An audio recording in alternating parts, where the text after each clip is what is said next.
ஓம் சரவண பவ. வேல் இருக்க வினை இல்லை, மயில் இருக்க பயமும் இல்லை. இன்று நான் மட்டும் தனியாக வரவில்லை. உனக்கு பிடித்த இஷ்டமான தெய்வங்களான சாயிநாதர், ஸ்ரீ வராகி, பச்சை புடவைக்காரி மீனாட்சியாய் உன்னை தேடி அவர்களையும் அழைத்து வந்திருக்கின்றேன். அப்பா கொண்டு வந்துள்ள இந்த அற்புத மலரை நீ தொட்டுவிட்டாயல்லவா? திடீரென்று திருப்பம் வரும். நீ என்னை உன் அண்ணனாக, தந்தையாக, தோழனாக என பல உறவுகளாக நினைக்கின்றாய். முன் ஜென்மத்தில் நீ என் மீது கொண்டு இருந்த பாசமும் பக்தியும் தான் உன்னை இப்போது உறவாய் நினைக்க வைக்கிறது. நீ எந்த உறவாக என்னை நினைத்தாலும் அந்த உறவாக நான் உனக்கு தேவையானவற்றை செய்கிறேன்.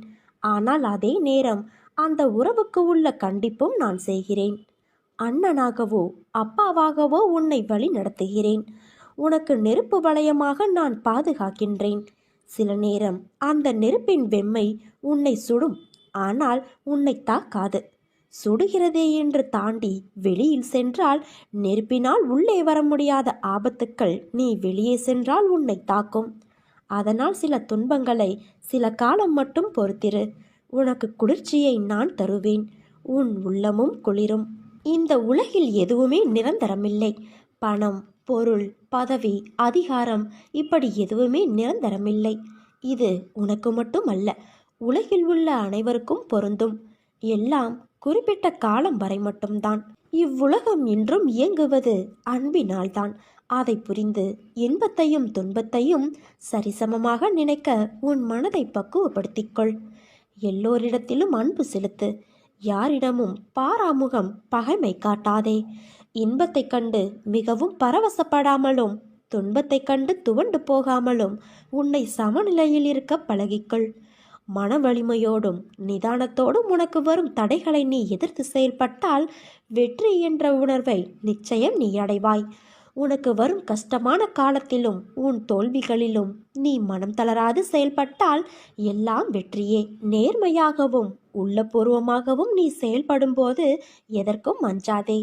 எதையும் துணிந்து எதிர்த்து நில். உனக்காக நான் துணை நிற்பேன். உன்னை நிச்சயம் நல்வழிப்படுத்துவேன். எதை செய்ய நினைத்தாலும் என்னை நினைத்து செயல்படு. நான் உன்னை கைவிட மாட்டேன். என் வார்த்தைகள் மீது நம்பிக்கை வைத்து செயல்படு. நீ விரும்பிய எதுவும் உன் வாழ்க்கையில் கிடைக்காமல் போயிருக்கலாம். ஆனால் நீ விரும்பியதை விட சிறப்பான ஒன்றை உனக்காக நான் தர இருக்கிறேன். என் செல்ல பிள்ளையே, நீ என்னை வணங்கிய பின்பு சரியான பாதையில்தான் செல்கிறாய். ஆனாலும் இப்போதும் சில விஷயங்களில் நிதானம் இழந்து செயல்படுவது தொடர்ந்து கொண்டு இருக்கிறது. உன்னை ஒன்று நிதானம் இழக்க செய்கிறது என்றால் அப்போது அந்த செயலை செய்யாதே. கொஞ்சம் தள்ளி போடு. சிறிது நேரம் கழித்து நன்கு ஆலோசித்து அதன் பிறகு செயலை செய். வாய்ப்புகள் மீண்டும் கிடைக்காது என்பதற்காக எதையும் அவசரமாக நிதானம் இழந்து செயல்படக்கூடாது. என்னை வணங்கிய பின்பு நீ கொஞ்சம் கொஞ்சமாக உயர்ந்தாலும் நீ நினைத்த உயரத்தை இன்னும் எட்டவில்லை என்று வருந்தாதே. விரைவில் அந்த கனியை நீ பறிப்பாய். எதுவும் என்னை மீறி நடக்காது என்பதை நீ தீர்க்கமாக நம்பு. உன் கரம் பிடித்து நான் நடக்கின்றேன். பிறகு ஏன் பயப்படுகிறாய்? எது உன்னை துன்புறுத்தினாலும் பயப்படாமல் இரு. என்ன ஆனாலும் எதிர்த்து நின்று போராடு. என்ன செய்வது? சில நேரங்களில் சில காயங்களால் தான் உன்னை நேர்த்திப்படுத்த முடியும். தவறில்லை, ஏற்றுக்கொள். உன்னை பலப்படுத்தி பக்குவமாக்கி போலி முகத்திரையை நான் அடையாளம் காட்டிடத்தான் இந்த வலியையும் வேதனையையும் நான் உனக்கு தந்திருக்கிறேன். பயத்தை விடு என் தங்கமே. நான் ஒருபோதும் என் பக்தனை கைவிட மாட்டேன். என்னிடம் நம்பிக்கை வைப்பது இப்பொழுது உனக்கு மிகவும் அவசியமாகிறது. நம்பிக்கை வைத்துப்பார், எதையும் சாதிக்கலாம். வாழ்க்கையில் ஒருவரை நாம் நேசிக்கிறோம் என்றால் அது பலூனுக்குள் ஊதப்படுகின்ற காற்று போன்றது. எப்போது வேண்டுமானாலும் அது அதுவாகவே உடைந்து போகலாம். காற்றை சேமித்து வைத்திருக்கும் வரைதான் பலூனின் வடிவமும் அழகாக இருக்கும். அதிகமான அன்பை வெளிப்படுத்தியும் புரிந்து கொள்ளவில்லை என்றால் நெஞ்சு வெடித்துவிடும். அதே போல அளவுக்கு அதிகமான காற்றை உள்ளே செலுத்தும் போது பலூனும் வெடித்துவிடும். குறிப்பிட்ட அளவான காற்றை அதற்குள் செலுத்தி பலூனை நீ கையோடு வைத்திருக்கலாம். ஆனால் அதுவும் எப்போது உடையும் என்று கூட உனக்கு தெரியாது. ஆனால் கையை விட்டுவிட்டால் உடனே அது ஒரு பக்கம் தானாகவே பறந்தோடிவிடும். அதே போலத்தான் உன்னுடைய மனக்கவலையும். நீ அந்த மனக்கவலையை பற்றியே நினைத்து கொண்டே இருப்பதால் அது உன்னை மேலும் மேலும் துன்புறுத்துகிறது. அதை அதன் போக்கில் விட்டுவிடு. நீ கவலைப்படுவதால் இங்கு எதுவும் மாறப்போவது இல்லை. அதை மட்டும் நன்றாக மனதில் பதிய வைத்துக்கொள். உனது பிரச்சனைகள் என்னவானால் என்ன? நீ அனைத்தையும் கடந்து போகத்தான் பிறந்திருக்கின்றாய்.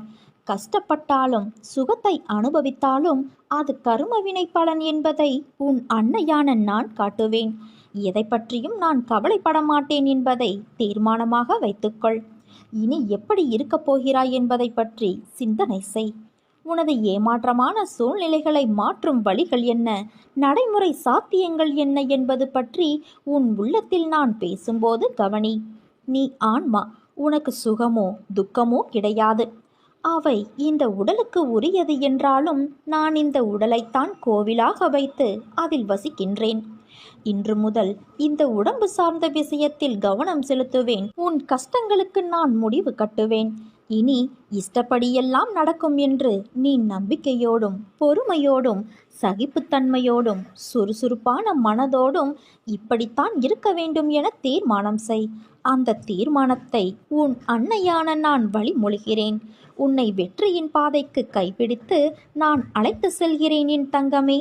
நீ நம்பிக்கையோடு இருக்க வேண்டும். உன் வாழ்க்கையில் நடக்கின்ற எல்லாம் உனக்கு வலிமிக்கதா இருக்கிறது என்று அழாதே.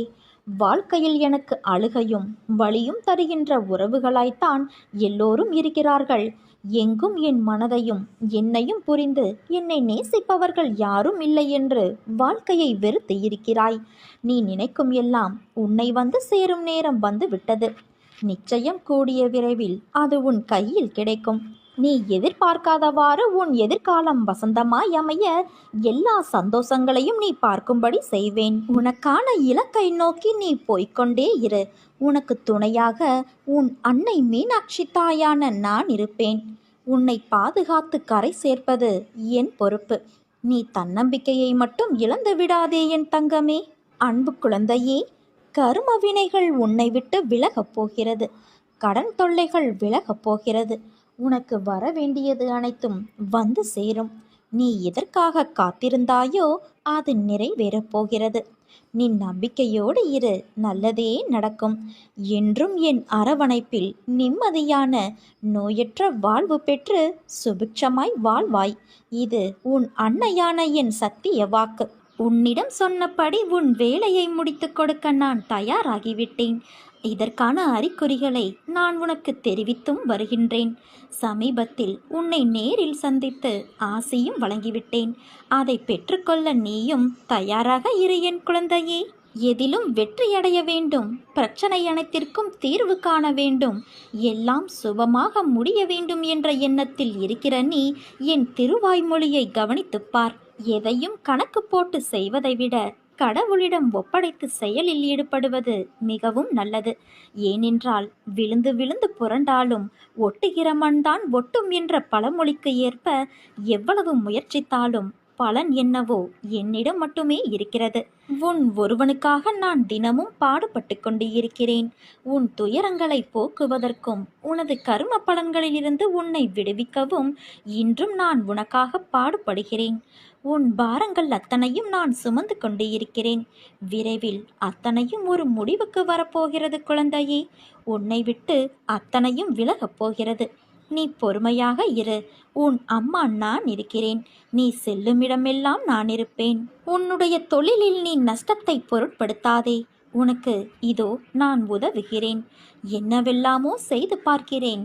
ஆனாலும் எல்லாமே தோல்வியில் முடிகிறது.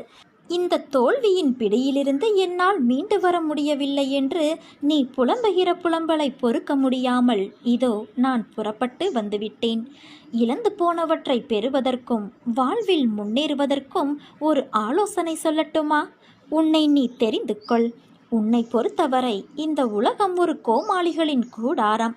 யாருக்காகவும் எதற்காகவும் விட்டு கொடுத்து தோல்வியை மட்டுமே பரிசாக பெறுவதற்காக நீ பிறக்கவில்லை. எல்லாவற்றையுமே ஜெயிக்க பிறந்திருக்கின்றாய். கோடி கோடியாக கருவணுக்கள் உள்ள தாயின் கருமுட்டையை தனக்குரியதாக ஆக்கிக்கொள்ள களமிறங்கிய போது அனைத்தையும் தோற்கடித்து ஜெயித்தது நீ அல்லவா? உணர்வுகளும் உறுப்புகளும் உருவாகாத அந்த காலத்திலேயே கோடி பேர்களை ஜெயித்த நீ இப்போதோ இந்த நிலையிலா ஒரு சிலரிடம் தோற்கப் போகிறாய்? நிச்சயமாக தோற்க மாட்டாய் என்பதை தெரிந்து கொள். நீ கோழை அல்ல, துரத்தும் வறுமையை ஒப்புக்கொள்வதற்கு. நீ பிறவியிலேயே மாவீரன். உனக்குள் நான் உன்னை வழி நடத்தப் போகிறேன். அப்படியிருக்க தோல்வி என்பது இனி உனக்கேது?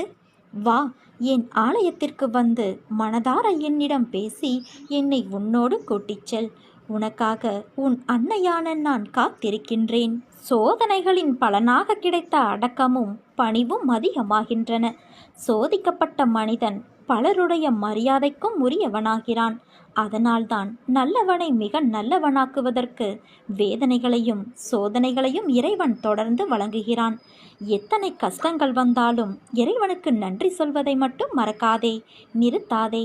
உன்னை பக்குவப்படுத்துவதற்கே கஷ்டங்கள் வந்துள்ளன. இறைவன் திருவடியை இறுக பற்றிக்கொள். துன்பங்கள் அனைத்தும் பனி போல விலகும். என் ஆசையை நீ பெற்றுக்கொள் என் குழந்தையே. வாழ்க்கையில் ஒவ்வொரு தருணங்களும் உனக்கான என்ன என்பதை ஏற்கனவே நிர்ணயிக்கப்பட்டது. அதில் இன்பமும் துன்பமும் என இரு சாயல்கள் உள்ளது. இரண்டுக்கும் ஒரே முகம்தான். இன்பத்தில் சிரிப்பும் துன்பத்தில் கஷ்டமும் தெரிகிறது. இரண்டையும் சமமாய் எடுத்துக்கொள்ளும் பக்குவம் உன்னிடத்தில் வந்தால்தான் உன் வாழ்க்கையின் நீண்ட பயணத்தில் மனம் தளராது உன்னால் பயணிக்க முடியும். ஒரு மரத்தில் பழம் என்பது நேரடியாக வருவது இல்லை. முதலில் மொட்டு, பிறகு பூத்து, காயாய் காய்த்து பழமாக பழுக்குகின்றது. ஒரு பழம் என்ற முழு வடிவில் பெறவே அதற்கு இத்தனை பருவங்கள் தாண்டி பயணித்து வர வேண்டியதாய் உள்ளது. அப்படி இருக்கையில் மனிதனாய் பிறந்ததற்கு நீ எவ்வளவு புண்ணியம் செய்தாயோ? எதையும் சட்டென்று முடிவு செய்யாதே. நிதானமாக செயல்படு. பிறகு எந்த முடிவையும் எடு. உனக்கான நல்லதை மட்டுமே உன் அன்னையான நான் செய்வேன். உன் பக்கத்தில் எப்போதும் நான் இருப்பேன். என் பரிபூரண அருளும் ஆசீர்வாதமும் அன்பும் எப்போதும் உனக்கு உண்டு என் குழந்தையே. உனக்கு தேவை மன உறுதி. நீ எண்ணியது நிறைவேறாவிட்டால் மனமுடிந்து போய்விடாதே. ஒருவேளை நம் ஆசை தவறானதாக கூட இருக்கலாம். அது கடவுளுக்கு விருப்பமானதாக இல்லாமல் போனாலும் அது நிறைவேறுவது இல்லை. இதயத்திலிருந்து 2 எண்ணங்களை அகற்றிவிடு. நமக்கு பிறர் செய்த தீமைகளை மறந்து விடுவதோடு மன்னிக்கவும் வேண்டும். மற்றொன்று, நாம் பிறருக்கு செய்த நன்மைகளை மறந்து விட வேண்டும். ஆசைகளை வளர்த்து கொண்டே போவதால் நிம்மதியை இழந்து போகின்றோம். வாழ்க்கை பயணத்தில் ரயில் பயணம் போல சுமைகளை குறைத்து கொண்டால் நிறைவான சுகத்தை பெற்று மகிழலாம். குற்றம் குறை இல்லாத பொருள் இல்லை. துன்பக்கலப்பு இல்லாத இன்பம் இல்லை. அகம்பாவ சுவடற்ற செயல் இல்லை. அதனால் தூய உள்ளத்தோடு பற்றற்ற தன்மையை வளர்த்துக்கொள். அதுவே துன்பத்தை போக்கும் வழி. வாழ்வில் தடைகள் ஏற்படும் போதுதான் நமக்கு அதிகப்படியான தைரியம் தேவைப்படுகிறது. மன உறுதி உள்ளவர்கள் எந்த தடையையும் தாண்டி சாதனை புரிகிறார்கள். வாழ்க்கையில் எந்த ஒரு செயலையும் கடமைக்காக செய்தால் வெற்றி நம்மை விட்டு விலகி நிற்கும். அதனால் விடாமுயற்சி என்னும் வாகனம் ஏறி உழைப்பு என்னும் ஓட்டுநரின் துணையோடு தன்னம்பிக்கையோடு பொறுப்புகளை சுமந்து தன்னிறைவு காண்பதே நம் பயண இலக்கு. தோற்றுப்போ, துவண்டு போ, ஆனால் உள்ளே எரியும் நெருப்பை மட்டும் வெற்றியடையும் வரை அணைத்து விடாதே. மலையை பார்த்து மலைத்து விடாதே குழந்தையே. மலை மீது ஏறினால் அதுவும் உன் காலடியில் இருக்கும். பயம் என்னும் கடலில் மூழ்கி கிடக்காமல் அதில் எழும் நுரையாய் எழுந்து கரையை தொடு. உன் வெற்றி நிச்சயம். யாருக்கு கஷ்டங்கள் இல்லை, யாருக்கு துன்பங்கள் இல்லை, எல்லாம் கர்ம பலன்களின் ஆதிக்கம். பொறுத்திரு குழந்தையே. அனைத்தும் உனக்கு நன்மையாக நடக்கப் போகிறது. துன்பங்கள் உன்னை விட்டு அகலப் போகிறது. உன்னை நான் உயர்ந்த நிலைக்கு கொண்டு வருவேன். 1000 பேர் 1000 பேசுவார்கள். அந்த 1000த்திற்கும் பதில் சொல்ல ஆரம்பித்தால் உனக்கு இந்த ஆயுள் போதாது. அதனால் உன் மனசாட்சிக்கு சரி என்று பட்டதை துணிந்து செய். நான் எப்போதும் உனக்கு துணை இருப்பேன். நான் எங்கும் சென்றுவிடவில்லை. இதோ இங்கு உன்னோடும் உனக்குள்ளேயும் தான் இருக்கின்றேன். உன் இருதயத்திலிருந்து என்னை அப்பா என்று அழைத்துப்பார். நான் ஒருபோதும் உன்னை கைவிட மாட்டேன் என் தங்கமே.